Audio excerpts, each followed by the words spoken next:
how do we love God? How do you love an invisible God? How do you love God who is Spirit? Kamakailan po ay may nag-email sa inyong lingkod ang tanong, how do we worship God in spirit and in truth? Kung yun pala ang gusto niya, parang katulad din ng paano mo iibigin ang Diyos ngayon. Sabi po sa Mark 12:28 na ang Panginoon ay tinatanong, of all the commandments, which is the most important?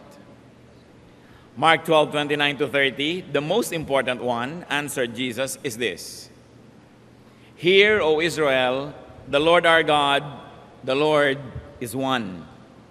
Love the Lord your God with all your heart, and with all your soul, and with all your mind, and with all your strength. How can that be accomplished? Parang madaling sabihin, pero paano mo iibigin ang Diyos with all your heart, and with all your mind, and with all your soul, ay hindi mo siya nakikita, hindi mo naman siya pwedeng abutan ng kape, hindi mo siya pwedeng paglingkuran dahil wala naman siyang kailangan, hindi mo siya pwedeng alagaan dahil wala naman siyang sakit, but how do you love God?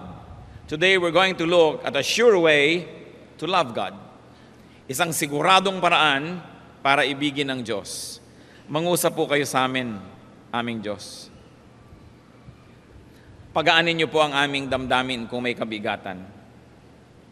Turuan niyo po kami magpatawad sa aming kapwa kung meron kaming hinanakit. Linisin niyo po ang aming puso ng anumang mga karumihan at nang sa gayon walang maging sagabal para tuloy-tuluyang pumasok sa aming puso ang iyong salita. Turuan mo kami, Panginoon, na makinig, magpakumbaba. Ipatawad mo po ang mga kasalanan namin at nawa magsalita kayong may kapangyarihan. Nawa bawat salita mo, Panginoon, na para sa amin ay maunawaan namin at maipamuhay. Kayo po ang hinihiling namin maging tagapagsalita. We are your people, the sheep of your pasture. You are our Lord, our God, our teacher. Bless us, O God. Glorify your name and help us to become more and more like your Son, Jesus. Teach us to listen well. In the name of Jesus, we reject all lies and falsehood and we seek the capacity to understand right from wrong. Give us discernment, O God, so we may hear your voice and obey you. We ask to be protected from all works of evil in our hearts, in our minds, in our midst, that you may protect us from falsehood, and that you may protect us, O God, from all malicious plans of evil men and evil spirits. Allow us to enjoy peace in your presence, and may your light shine upon us. Teach us, Father. In the name of Jesus, your Son, we pray. Amen. What is a sure way to love God? Napag-usapan na po natin, tinanong ang Panginoon, ano bang pinakamahalagang utos? Sabi niya, ito, mahalin mo ang Diyos ng lahat-lahat. And Mark 12:31, the second is this. Dahil dalawa ang ibinigay ng Panginoon na pinakamahalaga na utos, love your neighbor as yourself. There is no commandment greater than these. Napakalinaw po ng itinabi ng Panginoon that the Lord put love for God and for fellow men on two sides of the same coin. As if preempting the question, how can God be loved?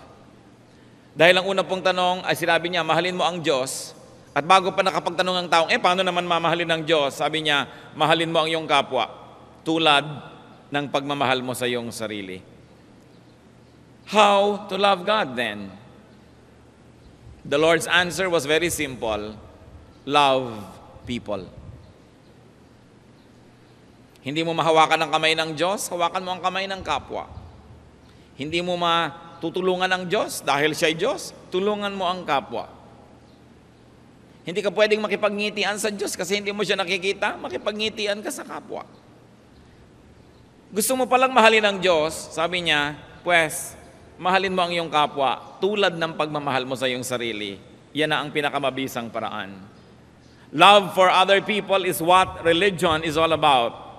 Actually, it is what religion should be about.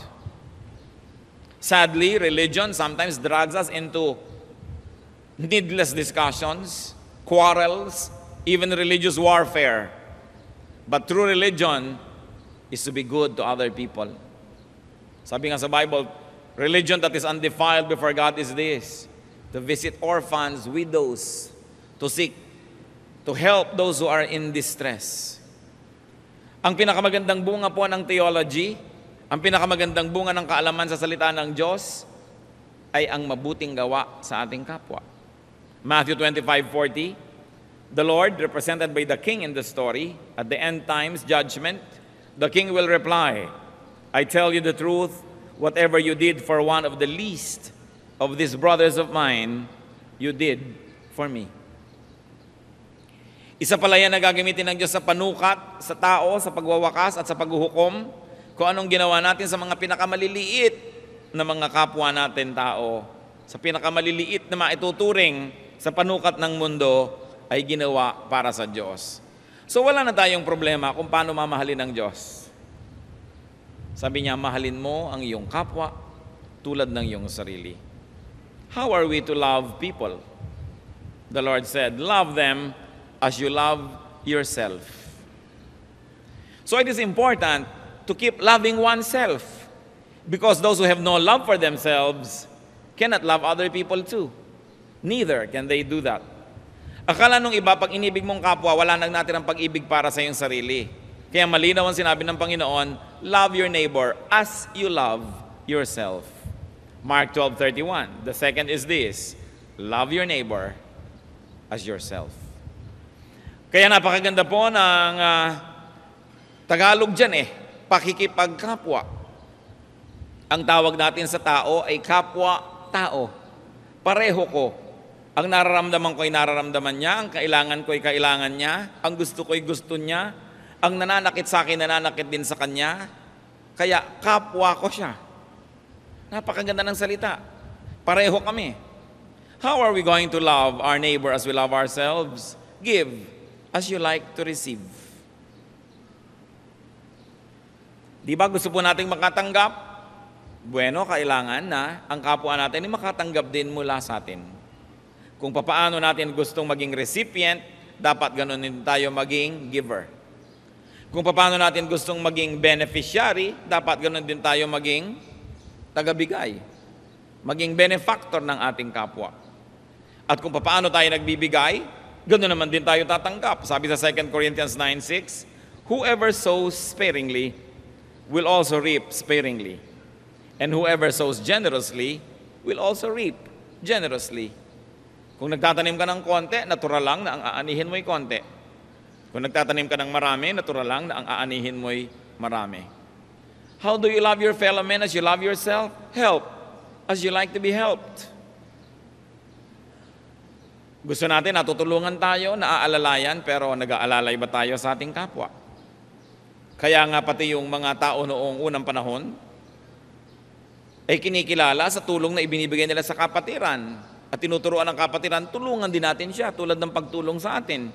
Sa Romans 6:2, binabanggit si Phoebe, I ask you to receive her in the Lord in a way worthy of the saints, and to give her any help she may need from you, for she has been a great help to many people, including me.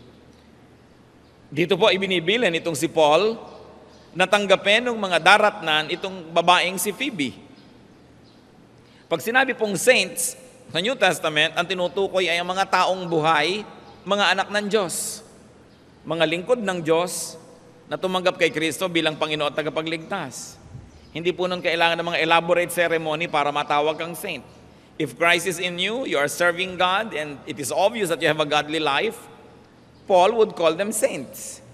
Kaya sabi niya, hinihiling ko sa inyo na tanggapin niyo siya sa isang paraang bagay at angkop at tama lang sa isang anak ng Diyos, sa isang saint.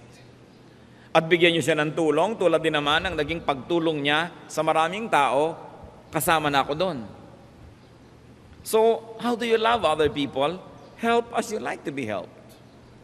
Understand as you like to be understood. Most of the time we have troubles among people because we like to be understood, but we don't like to understand. One way ang relasyon. Gusto nating inuunawa tayo, hindi naman natin inuunawa ang kapwa. Forgive as you like to be forgiven. May mga tao humihingi ng forgiveness, gustong mapatawad, pero sila din hindi naman nagpapatawad sa kapwa. In fact, they become vengeful, they become vindictive. And if they happen to have power, they use their power to get even with those who have wronged them. Ano po ang sabi sa Lord's Prayer, Matthew 6:12? Forgive us our debts as we also have forgiven our debtors. Ang kausap dito ay ang Diyos Ama, patawarin mo kami gaya rin naman ng pagpapatawad namin sa iba. Gustong-gusto po natin tayo ay pinapatawad, pero tayo ba nagpapatawad? So love others as you love yourself. Now, forgiveness doesn't mean injustice. If you have committed a wrong, I can forgive you in my heart. It means I will not be angry with you, I will have no hatred, I will not want to get even. But if you have committed a wrong against society, you have to pay. Because forgiveness doesn't mean forgetting justice and reason. Papatawarin kita, ibig sabihin, hindi sa loob ng puso ko, hindi ako magagalit sa'yo, hindi ako magtatanim ng sama ng loob, hindi kita gagantihan, subalit magbayad ka dapat sa iyong pagkakautang, lalo na kung sa lipunan. Halimbawa, merong isang asosasyon, yung treasurer, ginasta niya lahat ng pera ng asosasyon, tapos sinabi niya, I'm sorry, gano'n na lang ba yun? O sige, pinapatawad ka namin, hindi kami magagalit, hindi kami mamumuhi, pero bayaran mo ang ginastos mo. Dapat may katarungan. Ang paghingi ng patawad ay may kakambal na pagsunod sa katarungan, sa katuwiran, at sa tama. Hindi limutan na lang, gano'n na lang. You've got to restitute. Kaya sa Bible, ang mga hukom tinuturuan, a tooth for a tooth, an eye for an eye. Hindi po para sa mga ordinaryong tao yun na nagalit, na tinanggalan kanya ng isang mata, tatanggalan mo rin siya. Tinaga ka niya, tatagain mo rin. Ito po'y utos sa mga hukom. Ibig sabihin, kung ito yung inutang nitong taong to, ito ang kanyang atraso, dapat bilang hukom ang ibibigay mo sa kanya at ipapataw mo sa kanyang parusa, katumbas ng kanyang kasalanan. Ngayon, yung mga tao na napagkamalian, tinuturuan, o sige, magpatawad ka, huwag ka na magtanim ng galit, pero kailangan may hustisya. Because God is a God of justice. Kaya tayo po, may mga kasalanan, di ba? Bakit tayo napatawad? Kalimutan na lang ba? Hindi. Nagbayad si Jesus. Kaya ang ating utang na bura, kasi binayaran ni Jesus. Nagbayad. Ngayon, kung walang magbabayad para sa'yo, dapat ikaw magbayad nun. Kaya ang taong wala si Jesus sa kanyang buhay, hindi nagpapaligtas kay Jesus, wala siyang tagapagligtas, sarili lang niya. At kaya ba niyang iligtas ang kanyang sarili? Laging may bayad. Yan ang nire-require ng Diyos. In-exempt tayo sa bayad ng kasalanan, pero binayaran pa rin, anak ng Diyos ang nagbayad. Ganun kahalaga ang pagbabayad. Sana sasabihin na lang ni Jesus, o sige, patawarin na ang lahat. Kalimutan na lang. Pero hindi ganun ang Diyos eh. Dapat may bayad. Ang ginawa na lang ng Diyos para tayo mailigtas, siya ang nagbayad. So kung may utang ka di mo binayaran ng magulang mo, edi bayad na. Pero kailangang bayaran ang utang. Iba yung pinapatawad sa loob ng puso, iba yung exempted ka na sa consequence of what you did. So it's important. You forgive as you want to be forgiven. And also, you respect as you like to be respected. Gustong-gusto natin, pag nagsasalita tayo, makikinig ang tao, pero pag nagsasalita sila, nakikinig ba tayo? Gustong-gusto natin, sinusunod tayo ng mga nasa ilalim sa atin at ating mga nasasakupan, pero masunurin ba tayo doon sa nakakataas sa atin? Kaya sabi, love others as you love yourself. Hindi na hiningi ni Lord na love others and forget about yourself. Sinabi niya, sige, go on loving yourself, it's all right. Just don't forget to love others the same way you love yourself. And comfort as you like to be comforted. Lahat po ng nakakatanggap ng pag-aalo, pagpapalakas ng loob, paghimas ng Panginoon, sa ating paglakas, ay meron naman tayong tungkulin na gawin yon sa ibang mahihina. 2 Corinthians 1:4, God comforts us in all our troubles, so that we can comfort those in any trouble with the comfort we ourselves have received from God. Pinagiginhawa tayo ng Panginoon upang ang kaginhawahang natatamasa natin mula sa Kanya ay maipadama natin sa iba na nangangailangan din ng ganong ginhawa. So, kung anong tinatanggap natin sa Diyos, ganon dapat ang ginagawa natin at ibinibigay sa tao. Kung anong gusto nating tanggapin mula sa Diyos, ganun dapat ang handa nating ibigay sa tao. At kung yun ang ibinibigay natin sa tao, ihanda din natin ang sarili, yun din ang ating tatanggapin. Accommodate as you like to be accommodated. Sasabihin natin, napakasimple naman itong mga ideya na to. Ito pong mga simple ang nalilimutan. Kumisan humuhusay ang tao sa theology, nagkakaroon ng mga doctorate, gumagaling sa Greek, Hebrew, kung ano-ano pa, pero wala namang love for their fellow men. Para ano yun? Sabi ng Panginoon, itong pinakamahalagang utos, mahalin mo ang Diyos at ang iyong kapwa. Kung hindi mo maintindihan kung paano mamahalin ang Diyos, mahalin mong iyong kapwa, minahal mo na rin ang Diyos. Tayong mga magulang, di po ba't pag may nagmamalasakit at nagmamahal sa ating anak, ay tinatanaw na nating tayo na ang nakakautang na loob nun. Kasi ginagawa sa ating anak eh. At ang lahat ng tao ay nilikha ng Diyos. Mahal niya ang lahat ng tao. Kaya ano man ang paggawa ng mabuti sa tao, hindi yun nililimot ng Diyos. Kumain ka sa isang restaurant, kayong mag-anak, ang sarap-sarap ng kinain ninyo, ay ba'y mag-tip ka naman na malaki-laki? Hindi lang yung mga barya-barya. It's your way of telling the waiter who served na, pag uwi mo, itong tip ko, gamitin mo naman at i-blow out mo naman ang sarili mong pamilya, kumain naman kayo. Siguro hindi sa ganitong kamahal na restaurant, pero kahit saan man lang, makapunta rin kayo. O kung may mga 5 tulad ko na nagbigay sa'yo ng tip, ay dadala mo na rin ang iyong pamilya at magkakaroon na rin kayo ng ganitong klaseng kasiyahan. Kasi mahal mo ang iyong kapwa. Nung minsan, ang inyo pong lingkod ay nasa Mindanao at mayroong mga bata na nagsashine ng sapatos sa mga bus stations. I was visiting our missions in Mindanao at may mga kasama akong kapatiran. Meron pong isang bata na nag-shine ng sapatos ko na hindi ko naman kailangan shinein yun at madudumihan din uli, pero sige na nga na magkaroon ka ng hanap buhay, shinein mo. Bulong ng bulong po sa atin yung mga kasama natin, mga taga roon. 5 piso lang yan, 5 piso. 5 piso. Sabi niya, siyempre, 5 piso. Ngayon, nung binigyan ko yung bata ng 100, tapos ang kwento, but it was only many years later na sinabi sa akin nung isang nakakita, alam niyo po, Pastor, nung binigyan niyo ng 100 yung bata, offended na offended ako. Ang feeling ko, nagtatapong kayong pera. Kapastor-pastor niyo pa naman. Pero ngayon, sinasabi ko na sa inyo kasi ngayon ko lang naunawaan. Sabi ko, paano ko pwedeng itapon ng pera na ibinigay mo sa isang batang mahirap? Paano matatapon yon? Paano matatapon ng pera na ibinigay mo sa isang waiter na alam mong baka minimum wage o trainee? Na ang anak noon, asawa, walang inabangan sa pag-uwi niya, kundi nakatip ka ba? Paano maitatapon ang isang perang ibinibigay mo sa isang maralita? Sa isang nangangailangan? At sa palagay nyo, hindi malulugod ang Diyos na nagbibigay kang ganon? Hindi pagtatapon ang pagbibigay lalo sa mga maralita. Lalo pa nga at pinagtatrabahuhan nila. Sometimes you have to agonize if you're going to give to the needy or the deserving. Kumisa, nag-iisip din ako noon, will I give to the needy or to the deserving? Ngayon, para huwag ka na lang malito, as the Lord enables you, bigyan mo na lang pareho. Pero ang mahalaga, isipin mo kung ikaw yun. Gusto mo makatanggap ng barya-barya? Gusto mo bang labandera ka? Ang usapan ninyo, 200 o 250 o kung magkano man a day. Pero talaga naman kahit lahat ng nakakabit na kortina hanggang tricycle at jeep, itatanggalin pa para talagang malaban mo lahat at nang talagang sumuka ka ng dugo bago mo kitain ng 250. Gusto mong gawin sa labandera mo yun, ilabas yung lahat, dali, para sulit na. Baligtarin mo kung ikaw yung labandera, matutuwa ka ba isang bunton itong lalaban mo na to for 250?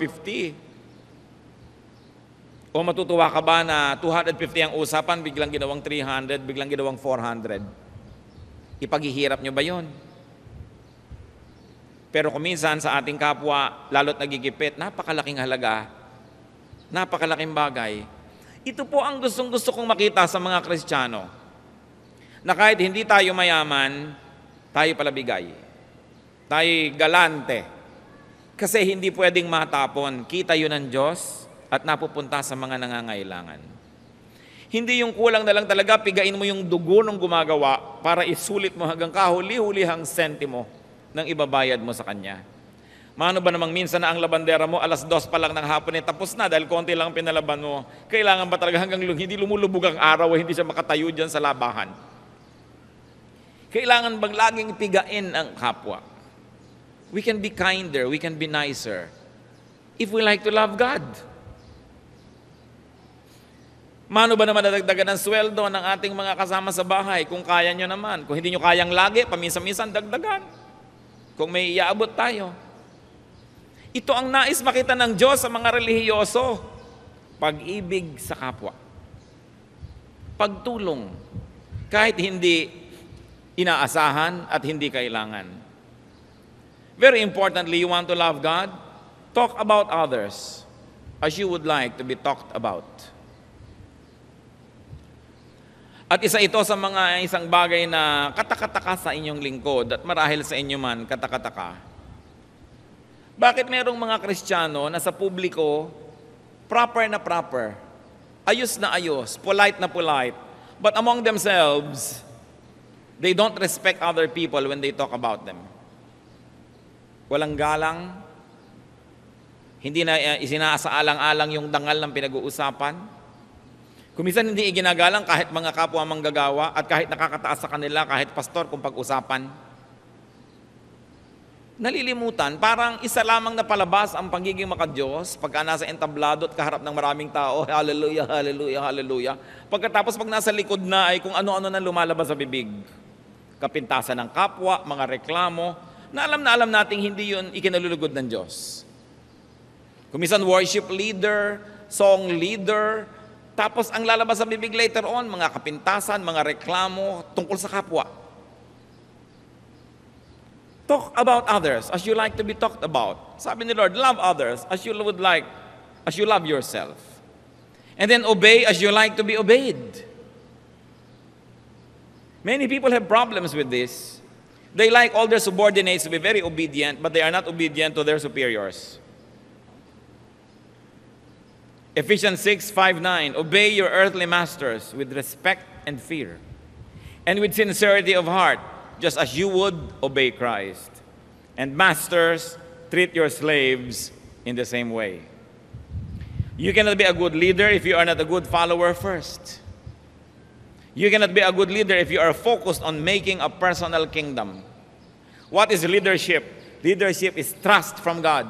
Leadership is a responsibility.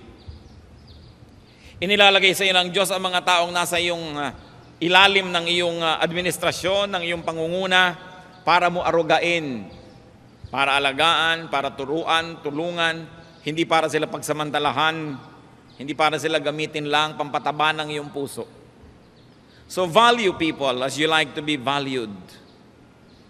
Romans 12:10, honor one another. The problem with many people is that they honor themselves and not honor other people. Kaya sabi ng Panginoon sa Luke 3:31, do to others as you would have them do to you. Kung anong nais mong gawin sa iyong kapwa, yun ang gawin mo muna sa kanila. Kaya kung minsan, sabi ng iba, the greatest revenge is when there is a role reversal. Ang pinakamaganda daw revenge ng father sa kanyang son is when the son becomes a father already. Ayan, nakaganti na ako sa iyo, magulang ka na rin. When the student becomes a teacher, and there are students who are as he was, yun ang ganti. When the subordinate becomes a superior, when the employee becomes the employer, when the follower becomes the leader, that becomes justice. Ayan, mararamdaman mo ngayon ang hirap.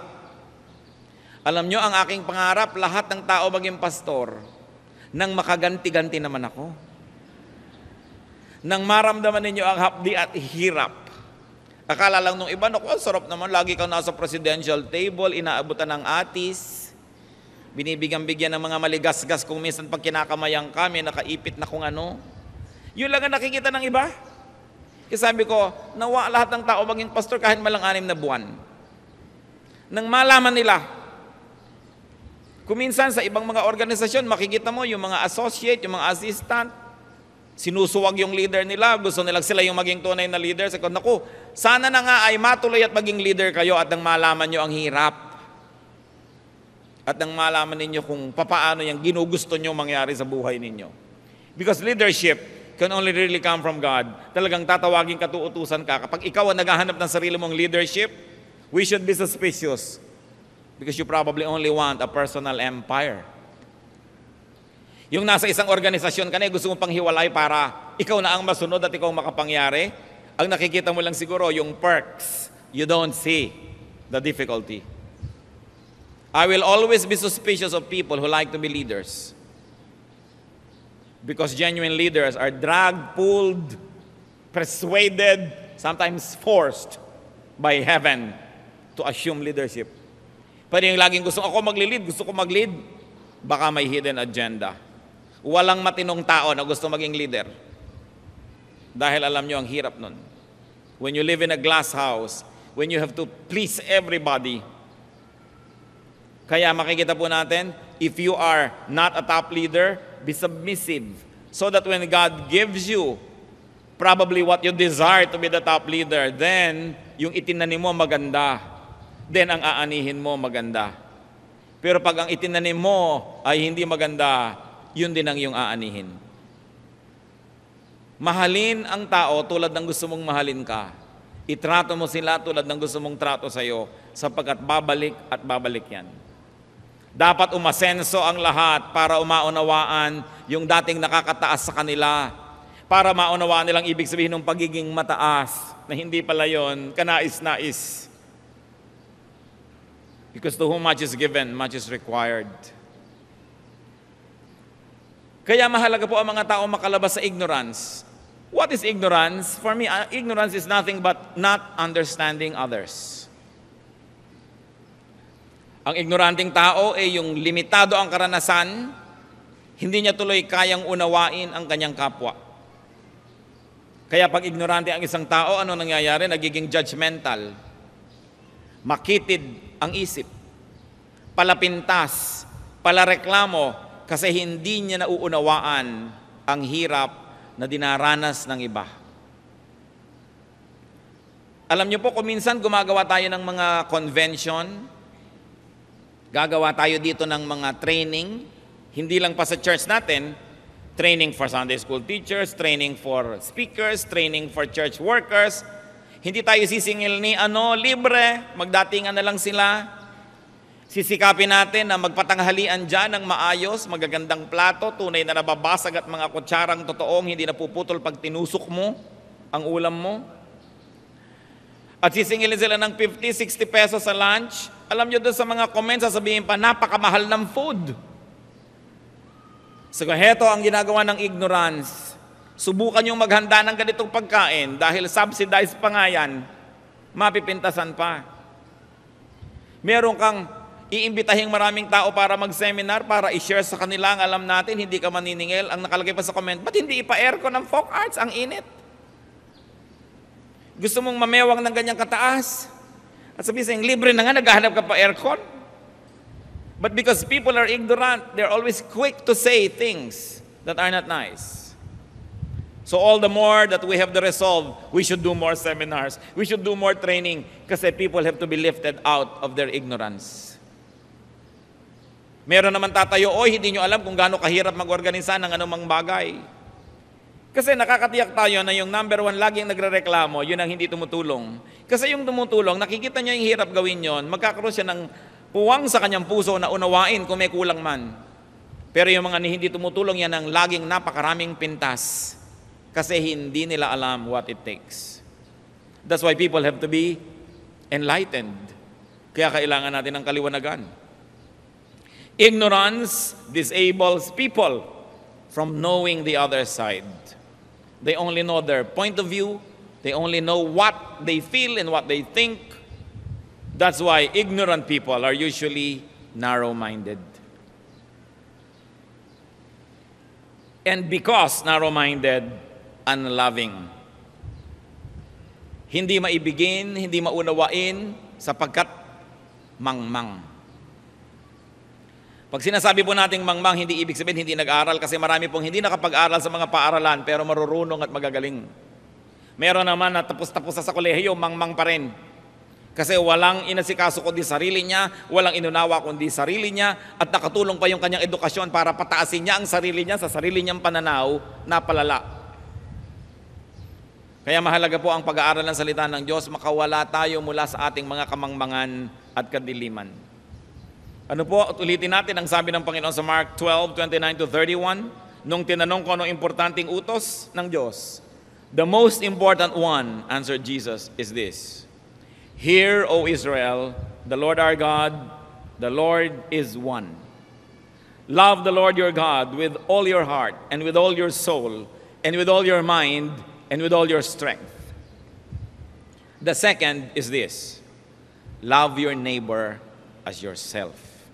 There is no commandment greater than this. Ang Panginoon na nagsalita, ito ang pinakadakilang utos.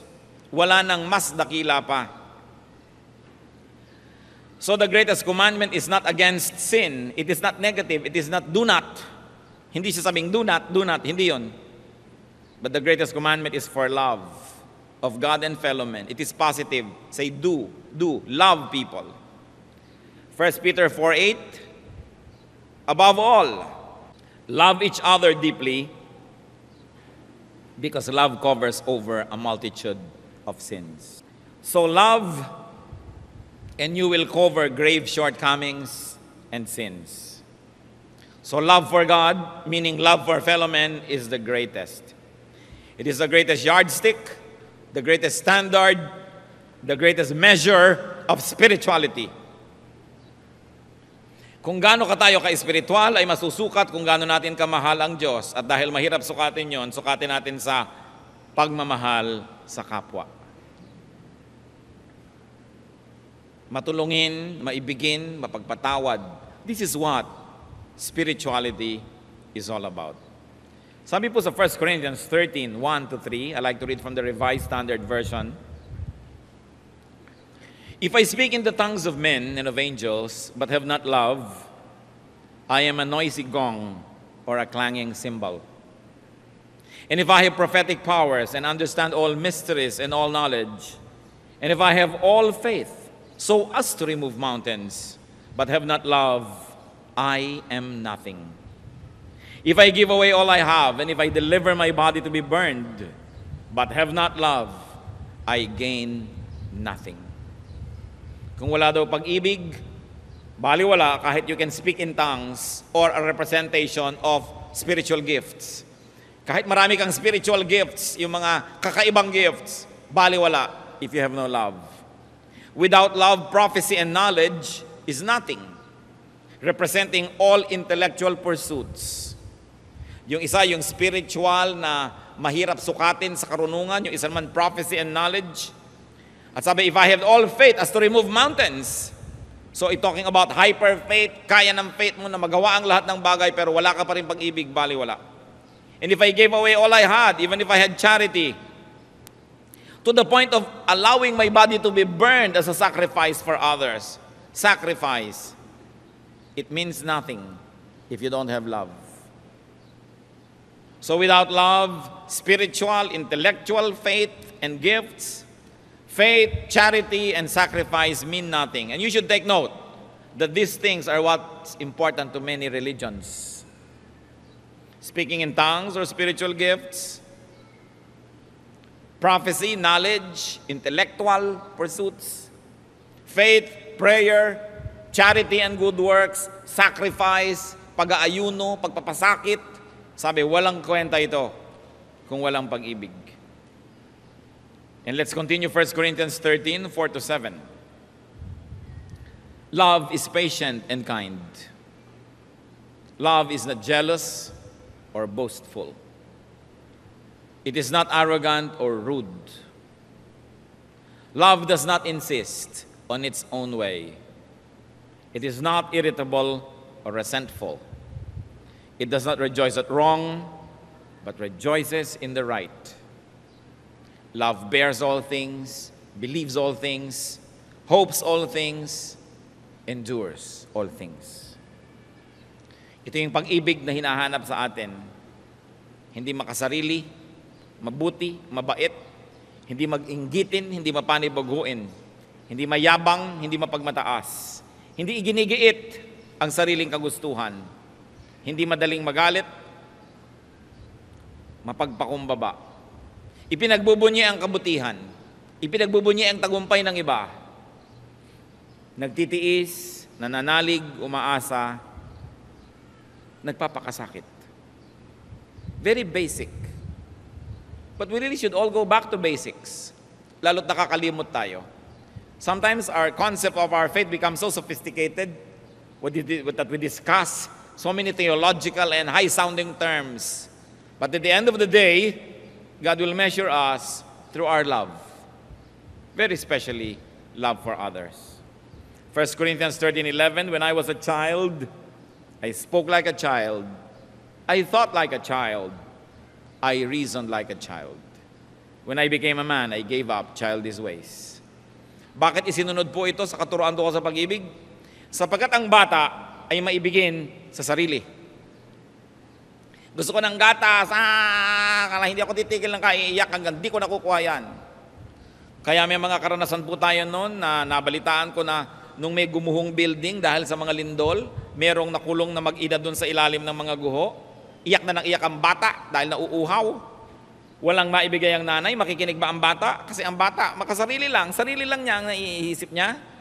So ang nanay na ito ay kumuha ng isang basag na salamin at hiniwa niya ang kanyang dibdib at pinasuso niya ang kanyang anak ng kanyang sariling dugo. Nung nakakainom na yung bata, tumigil na ng kaiiyak.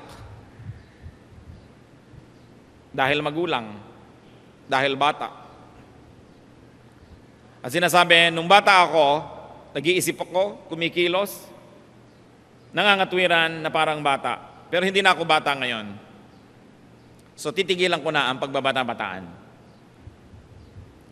So sino po ang bata? Lover of self only. Sino yung mature? Those who love themselves and love others the way they love themselves. So we should mature. Hindi na tayo bata sa pananalig. Hindi na tayo bata sa edad. Dapat na tayo ngayong marunong mag-isip tungkol sa ating kapwa. So kung ikaw tong anak, alam mo naman ang mga magulang mo ay hindi naman maluwag sa buhay, huwag ka nang humingi ng ala Disneyland na debut. Matanda ka na, makisali ka na sa problema ng pamilya. Alam mo naman na hindi kayo maluwag sa buhay, ang gusto mo pa yung cellphone na pag piniga, may lumalabas pang folding bed. Kung ano-ano nang lumalabas kayo sa cellphone, hindi naman kailangan sa pagtawag. Bakit kasali pa ito? Pampamahal. Hindi tayo nagdedemand ng mga bagay na alam natin nahihirapan naman yung mga mahal natin sa buhay para ibigay. Although natutuwa sila magpakasakit para ibigay sa atin, pero hindi na tayo bata. Dapat nakikisama na tayo sa pananagutan ng mga matatanda. Ganon din sa church. Kung kayo mahigit 6 na buwan na anak ng Diyos, kasama na kayo dapat sa solusyon. Hindi na lagi na lang sino pinagsisilbihan, binabati, dadali sa silya, papaypayan, tuturuan, kakantahan, ipapanalangin. We graduate from that level. And we graduate to the level of maturity where we are now the ones na humihiwa sa ating dibdib ng salamin ng bubog para makapagpainom sa nauuhaw. We should all make it our goal to become mature and to act in a mature way. Hindi na yung konting problema lang sa church, magtatampo ka na, lalayas ka na, lilipat ka sa iba. Mamaya, nagtampo ka na naman doon, lalayas ka na naman. 30 taong ka na nagpapalipat-lipat. Siyempre, walang perfect church. And when there's a perfect church, please don't join it. Because the moment you join it, its perfection is destroyed. So, kailangan, marunong na tayo magpasensya, may pinapalampas ka na. Pararaanin ko na to. Kasi kahit naman saan ako magpunta, makakakita na naman ako ng mali sigurado.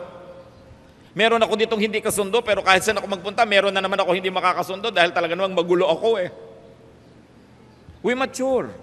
We learn to endure. We don't escape every trouble, but we try to solve. And even if it could not be solved at the moment, we endure. That's what maturity is all about. Nakakakita ka ng problema sa isang department ng church, tumulong ka, alam mo palang tamang gawin, sumali ka. Pero hindi yung sasali ka, gusto mo everything is served to you on a silver platter. Kakanta ako pero ilagay ako sa magandang lugar, bigyan ako ng mic, tamaan ako ng ilaw. Tutulong ako pero kailangan ganito lahat ang requirement. Nakikita mo nang may problema, kaya pagsali mo doon, yayakapin mo pati problema dahil gusto mong makatulong. Hindi para ka lang paglingkuran. Kaya ka pa sumali, paglilingkuran ka din lang pala. Eh di mahirap yon.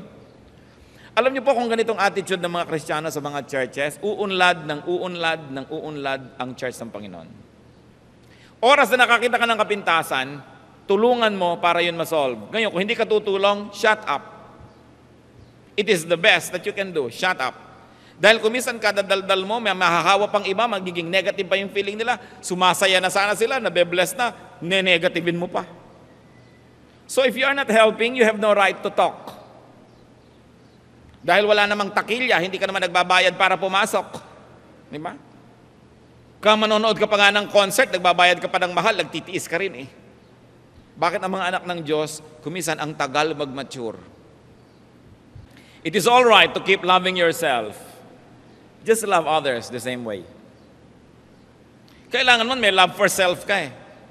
Kita niyo yung mga walang love for self, wala lang love sa iba, kakabitan yung sarili nila ng bomba at pasasabugin, kasama sila sumasabog at saka ibang tao sa paligid nila kasi walang love for self and others. Kaya mahalaga, love mo rin yung self mo.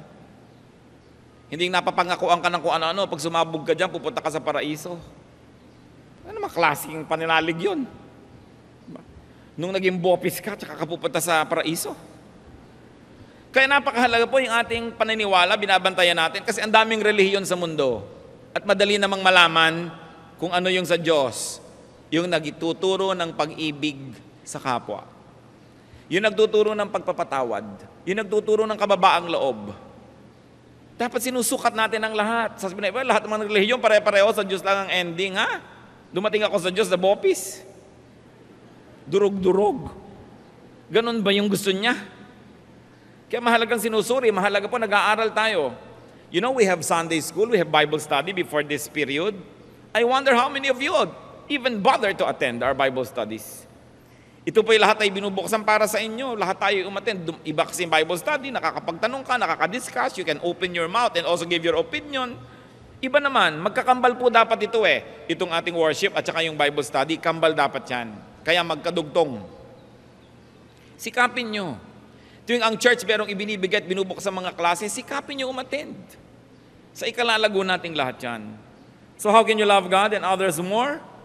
Very importantly, reverse your point of view. When there's conflict, reverse your point of view. What do I mean? Nagtatalo kayo ng nanay mo at hindi naman ka dapat makipagtalo sa nanay mo, no? Pero ipagpalagay na, tingnan mo rin yung point of view ng nanay mo. Yung nanay naman, tingnan nyo din yung point of view ng anak.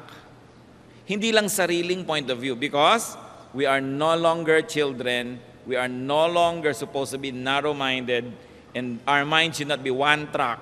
Dapat two-way, papunta doon, pabalik. Think and feel as the other person would. Because that's what Jesus said, love others as you love yourself. It's the sure way to love God. To love others is the purest form of religion. No theology, no argumentation, no ceremony, no ritual can be higher than that. Why? Because Jesus said so. No commandment is higher than this. Sabi niya, love others as you love yourself.